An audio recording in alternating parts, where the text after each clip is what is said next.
nobody wants to think about CJ Stroud going down or being on the shelf for any extended period of time or meaningful time, but does it seem like Kyle McCord's in a place where if that happens, if he is needed for meaningful snaps, that he is going to be able to transition comfortably into that leadership role? I think so. I think we've seen him mature.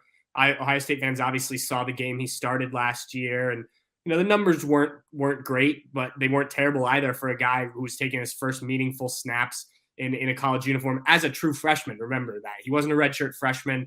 He was coming in and starting a game for the first time as a true freshman, and played fine. I think that was something that he was able to build on. He was a 5-star kid, one of the top-rated quarterbacks coming out. So he has the talent, and he's continued to blossom. And I would say don't count out true freshman Devin Brown. We've heard a lot of good things about him. I mentioned that Student Appreciation Day. He made some really nice throws at that practice. Now, he also had some mistakes, a couple fumbles on the snaps and things like that. Maybe took his eye off where the snap was coming from.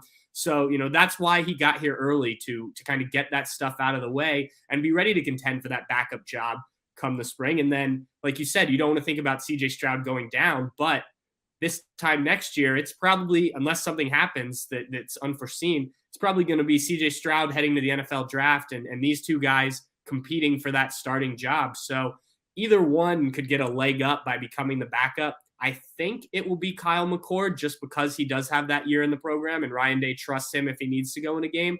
But don't count out the ability of Devin Brown. I mean, Ohio State has 3 really talented quarterbacks. They're all at kind of different levels of their progression throughout their college careers. But if any of them has to go out and make throws, they can do that. It's just a matter of Devin Brown hasn't done it before. Kyle McCord has. And I think that's probably the difference right there between them if you needed them to step into a game right now.